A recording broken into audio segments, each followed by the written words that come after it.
नमस्कार श्रोते हो. मी आपला अभिवाचक मित्र दत्ता सरदेशमुख. आज एक सत्यकथा एका शिक्षकाच्या खडतर जीवन प्रवासाची ऐकूया. गणिताचे सर. लेखक दिलीप कसगावकर. अभिवाचन दत्ता सरदेशमुख. गणिताचे सर.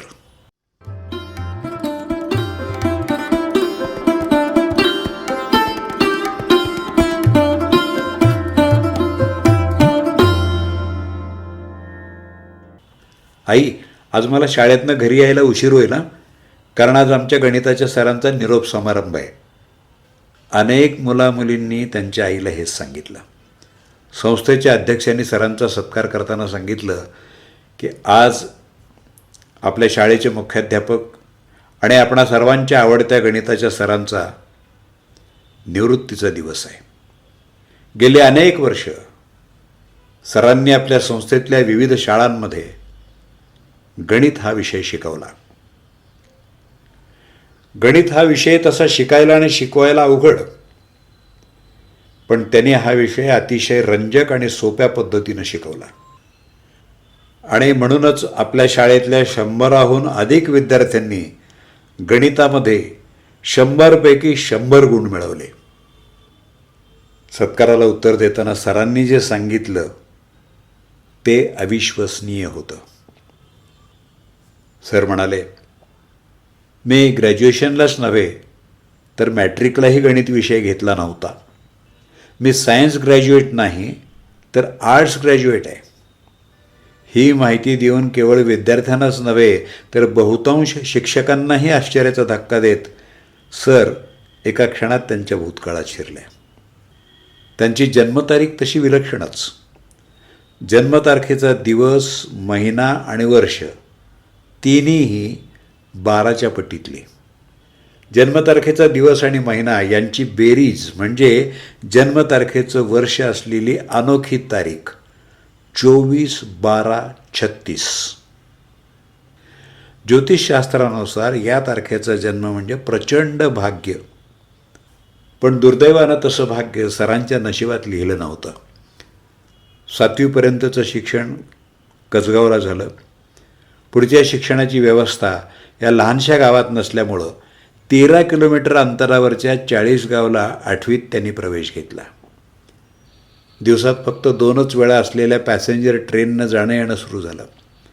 जेमतेम अर्ध्या तासाच्या प्रवासासाठी किमान तास दीड तास त्यांना स्टेशनवर थांबावं लागायचं. या वेळेचा उपयोग करायचा गृहपाठ करायला, होमवर्क करायला. ट्रेन आली नाही तर पाढ्या म्हणत किंवा पाठांतर करत पायपीट करत जायचं. 9वीच्या शिक्षणासाठी त्यांची रवानगी दोंडाईच्याला झाली आणि त्यानंतर 10वीला परत 40 गावला. ट्रेनच्या वेळा बदलल्यामुळं शाळेत यायला रोज उशीर व्हायला लागला. परीक्षेच्या काळात रेल्वे स्टेशन हेच त्यांचं घर बनलं. एका शिक्षकाच्या हे लक्षात आलं आणि त्याने परीक्षेच्या काळात सरांची राहण्याची व्यवस्था स्वतःच्या खोलीत केली. 10वी झाली आणि घरच्यांनी ठरवलं की सरांनी शिक्षण सोडून शेती करावी. त्यांनी 3 वर्षे शेती केली, परंतु त्यात त्यांचं मन काही रमलं नाही. त्याने आई आणि वडिलांना केदारनाथ आणि बद्रीनाथ ही त्या काळची अतिशय अवघड यात्रा करून थोडं पुण्य प्राप्त केलं. शिकण्याची प्रबळ इच्छा, आत्मविश्वास आणि त्याला दुजोरा मिळाला आईच्या हुशारीचा आणि वडिलांच्या दूरदृष्टीचा. 3 वर्षांच्या खंडानंतर त्यांनी पुनश्च शिक्षणाचा श्रीगणेशा केला. वडील बंधूंनी त्यांना संगमनेरला आणून योग्य ते मार्गदर्शन केलं. सरांनी मॅट्रिकची परीक्षा दिली, पण गणित हा विषय सोडून. त्यावेळी गणित हा विषय नको असेल तर क्राफ्ट किंवा टायपिंग असे ऑप्शन असायचे. काकू, तुमचा विठ्ठल मॅट्रिकची परीक्षा पास झाला, पेढे द्या, सरांचा मित्र म्हणाला. कोण विठ्ठल? त्यांच्या आईनं विचारलं. रोजच्या धकाधकीच्या जीवनात आपण परमेश्वराला विसरू नये. निदान मुलाला हाक मारताना तरी देवाचं नाव आपल्या मुखातनं निघावं म्हणून मी मधूचं शाळेतलं नाव विठ्ठल ठेवलं. असं स्पष्टीकरण पांडुरंगावर अपार श्रद्धा असणाऱ्या त्यांच्या वडिलांनी दिलं. पुढच्या शिक्षणाचा मार्ग मोकळा झाला, परंतु नियतीला ते मान्य नव्हतं. गावात डोळ्यांची साथ आली. गोमूत्रात तुरटी मिसळा आणि ते गोमूत्र डोळ्यात घाला, एका आजीबाईनं सांगितलं. मात्र हा उपाय जालीम आणि राक्षसी ठरला. दुसऱ्या दिवशी सकाळी उठल्यावर सरांना धुसर आणि अस्पष्ट दिसायला लागलं. त्यांचा एक डोळा पूर्णतः आणि दुसरा डोळा अर्धा निकामी झाला होता. सर्वानुमते ठरलं आणि त्याप्रमाणे सरांची रवानगी पुण्यातल्या औंध ITIमध्ये टेलरिंगचा कोर्स करण्यासाठी झाली. कोर्स पूर्ण होताच त्यांना खोपोलीला ITIमध्ये टेलरिंग इन्स्ट्रक्टर म्हणून नोकरी मिळाली. फक्त झोपता येईल एवढ्याच आकाराची रूम, सर्व दैनंदिन विधी सार्वजनिक जागेत आटोपून 2 मैल पायपीट करून शाळेत जायचं, रस्त्यातच स्वस्त तोच मस्त असं मानून स्वस्तातला स्वस्त चहा प्यायचा, खिशाला परवडत नव्हतं म्हणून मर्यादित थाळीत भूक भागवायची आणि फक्त झोपायला रूममध्ये यायचं. टेलरिंग क्षेत्रात आयुष्य काढायला त्यांचं मन तयार होत नव्हतं, परंतु दुसरा कोणताही पर्याय उपलब्ध नव्हता आणि अचानक अंधारातनं प्रकाशाचा किरण यावा त्याप्रमाणे भिवंडीच्या एका शाळेची क्राफ्ट टीचर पाहिजे अशी जाहिरात आली. त्याने अर्ज केला. यावेळी नशिबानं पूर्ण साथ दिली आणि लवकरच ते भिवंडीच्या शाळेत क्राफ्ट टीचर म्हणून रुजू झाले. राहायची व्यवस्था करता येत नव्हती, कारण त्यासाठी पुरेसे पैसे नव्हते. ही अडचण समजल्यावर शाळेच्या मुख्याध्यापकांनी शाळेतल्याच एका रूममध्ये राहायला परवानगी दिली. शाळा सुरू होण्याआधी उठायचं, नळावर उघड्यावरच आंघोळ करून मुलं शाळेत येण्याआधी तयार व्हायचं, दिवसभर विद्यार्थ्यांना मन लावून शिकवायचं आणि शाळा सुटल्यावर त्याच विद्यार्थ्यांमध्ये त्यांच्यातलाच एक बनत खेळायचं देखील. लवकरच सर विद्यार्थीप्रिय शिक्षक बनले. सरांची हुशारी, जिज्ञासा आणि चिकाटी मुख्याध्यापक साहेबांनी हेरली आणि त्यांना एक्स्टर्नल हा पुढचा शिक्षणाचा मार्ग सुचवून त्याच्यासाठी सर्वतोपरी मदत आणि सहकार्य करण्याचं आश्वासन त्यांनी दिलं. शाळेत एका अर्धवेळ शिक्षकाची गरज निर्माण झाली आणि सरांच्या हालाखीच्या परिस्थितीकडे बघून मुख्याध्यापकांनी सरांच्या विनवणीला मान देत ती जागा त्यांना दिली. 1.5 पगार मिळायला लागला. सकाळी 7 ते दुपारी 3 काम करून एक लहानशी खोली भाड्यानं घेऊन त्या खोलीत त्यांचा संसार आणि अभ्यास सुरू झाला. नशिबानं परत एकदा दगा दिला. दिवसभर एकाच डोळ्यावर ताण पडल्यामुळं रात्री सरांना त्या डोळ्यानं धुसर दिसायला लागलं. त्यामुळं रात्रीचा अभ्यास बंद झाला आणि शाळा सुटल्यानंतर प्रथम अभ्यास, नंतर स्वयंपाक आणि त्यानंतर जेवण अशी दिनचर्या सुरू झाली. परीक्षा जवळ आली, परंतु पुरेसा अभ्यास झालेला नव्हता. त्यामुळं काळजी वाढली. नशिबाचे फासे अचानक पलटले. लहान बंधू आणि भाचा त्यांचे डोळे बनले. परीक्षेच्या आदल्या रात्री हे दोघं आळीपाळीनं पुस्तक वाचून दाखवू लागले आणि त्याच्यावर सरांनी पेपर लिहिले. असं करत करत त्यांनी BA ही पदवी संपादन केली. मुळातच गणिताची आवड, कुटुंबाकडनं आलेला गणिताचा वारसा आणि वडील बंधूंप्रमाणे आपणही गणिताचा उत्तम शिक्षक व्हावं अशी तीव्र इच्छा असल्यामुळं त्यांनी गणिताचा अभ्यास सुरू केला. खूप मेहनत घेऊन SSC बोर्डाच्या गणिताच्या पेपरमध्ये 100 पैकी 100 गुण मिळतील एवढी भक्कम तयारी त्यांनी केली. त्यांचा आत्मविश्वास वाढला. त्यांच्याच संस्थेतल्या डोंबिवलीच्या शाळेतल्या मुख्याध्यापकांशी बोलताना त्यांनी सहज विचारलं, साहेब काही शक्यता आहे का मला तुमच्याकडे ट्रान्सफर मिळण्याची? आमच्याकडे जागा आहे, परंतु ती क्राफ्ट टीचरची नाही तर गणिताच्या सरांची आहे. तुम्ही पेलू शकाल का ही जबाबदारी? सरांनी मोठ्या हिमतीनं आणि आत्मविश्वासाने ट्रॅक बदलला आणि लवकरच विद्यार्थीप्रिय गणिताचे सर बनत त्यांनी मुख्याध्यापकांकडनं शाबासकी मिळवली. एका गरीब पण बुद्धिमान आणि मेहनती मुलीशी त्यांचं लग्न झालं. 2 पुत्ररत्न त्यांना प्राप्त झाले. साहजिकच जबाबदारी वाढली. अहो कसली चिंता करता तुम्ही? खूप काळजीत दिसता. काय झालं? बाईंनी विचारलं. आपला संसार माझ्या अर्ध्या डोळ्यावर चालला आहे. मला काळजी वाटते गं. जर माझा हा अर्धा डोळाही निकामी झाला तर आपलं कसं होणार? तुम्ही अजिबात काळजी करू नका. माझ्या 2 डोळ्यांपैकी 1 डोळा मी तुम्हाला देईन, बाईंनी सांगितलं. मला तुझ्याकडनं याहीपेक्षा जास्त हवं आहे. बोला, काय हवं आहे तुम्हाला? तुम्ही मागाल ते देईन मी. बाई आत्मविश्वासानं म्हणाल्या, हे बघ, तुझं शिक्षण मॅट्रिकपर्यंत झालं आहे. मला वाटतं तू ग्रॅज्युएशन करून नोकरी करावी. जर दुर्दैवानं माझा दुसरा डोळाही निकामी झाला आणि माझी नोकरी गेली तर निदान तुझ्या नोकरीवर आपला संसार चालेल. बाईंनी आलेल्या संधीचा पुरेपूर फायदा घेतला. घर सांभाळत MA आणि BEd या पदव्या संपादन करून त्याने शिक्षणाच्या बाबतीत सरांनाही मागं टाकलं. अतिशय सुंदर अक्षर, दोन्ही हातांनी लिलया लिहिण्याची कला, विषयाशी समरस होऊन तो अतिशय सोप्या पद्धतीनं शिकवण्याच्या हातोटीमुळं बाईंना शिक्षिकेची नोकरी सहज मिळाली. संसाराला हातभार लागला.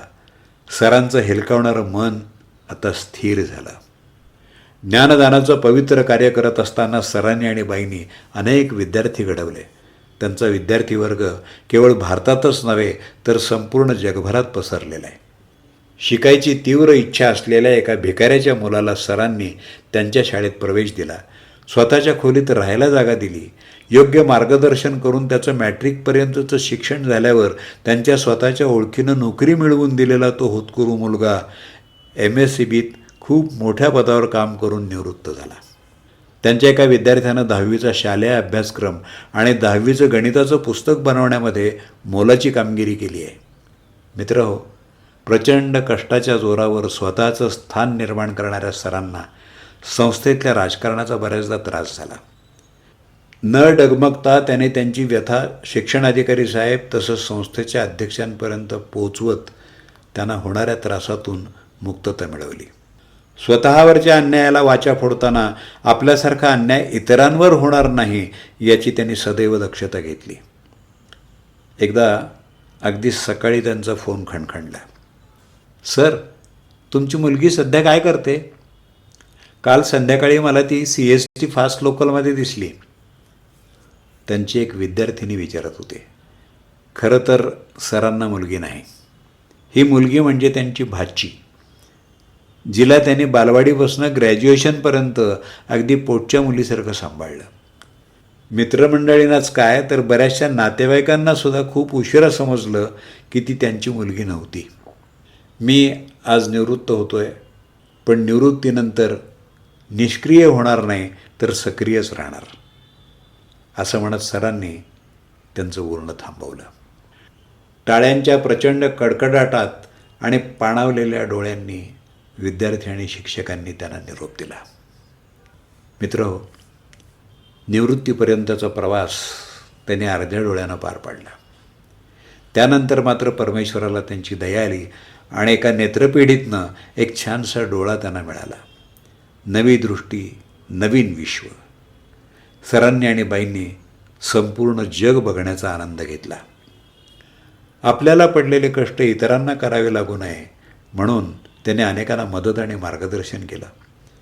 समाजसेवा करता करता त्याने त्यांच्या मातापित्यांची देखील सेवा केली. दादर आणि डोंबिवलीच्या नामांकित शिक्षण संस्थांचं संचालक पद भूषवताना त्याने कित्येक गरजू आणि गरीब मुलामुलींना नोकरी मिळवून देण्याचं सत्कार्य केलं. तुटपुंजा पगार, वाढता खर्च, व्यस्त जीवन, स्वतःपेक्षाही इतरांसाठी काहीतरी करण्याची प्रवृत्ती यामुळं सरांनी स्वतःचा वाढदिवस कधीच साजरा केला नाही. म्हणून मुलांनी वडिलांचा 75वा वाढदिवस त्यांना यत्किंचितही पूर्वसूचना न देता मोठ्या दिमाखात साजरा केला.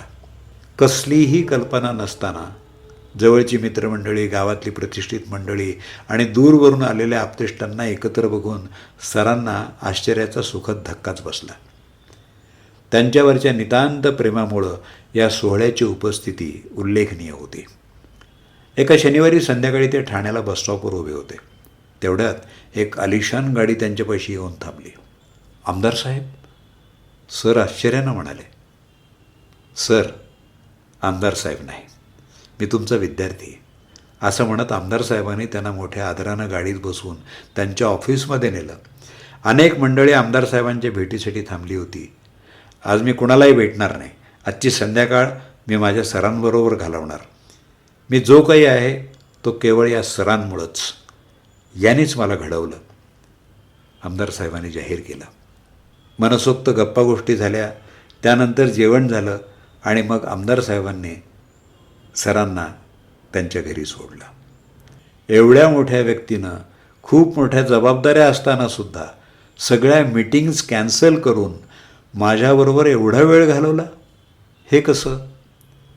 या प्रश्नाचं उत्तर मात्र आयुष्यातले अनेक प्रश्न लिलया सोडवणाऱ्या आमच्या गणिताच्या सरांना आजही सापडलेलं नाही. वय वर्ष 91, तंदुरुस्त प्रकृती, पण जडलेलं एक व्यसन, ते म्हणजे शिकवण्याचं. आता ते विद्यार्थ्यांनाच नव्हे तर शिक्षकांनाही मार्गदर्शन करतात, कसलाही मोबदला न घेता. आजही सर भेटल्यानंतर कितीतरी आजी आजोबा आपल्या नातवंडांना, कितीतरी आईवडील आपल्या मुलांना सांगतात, हे आमचे गणिताचे सर, ज्यांच्यामुळं आम्ही घडलो. शेतकरी ते शाळेतले सर, व्हाया क्राफ्ट टीचर, त्यानंतर गणिताचे सर, शाळेचे मुख्याध्यापक, संस्थेचे संचालक, असा प्रगतीचा चढता आलेख. पण तरीही सदैव साधेपणा आणि नम्रता. आपल्या प्रगतीचं आणि यशाचं संपूर्ण श्रेय ते आपल्या आईवडिलांना आणि मोठ्या बंधूंना देतात आणि ते देत असताना एक महत्त्वाचा संदेश आपल्याला देतात, विद्या विनयेन शोभते.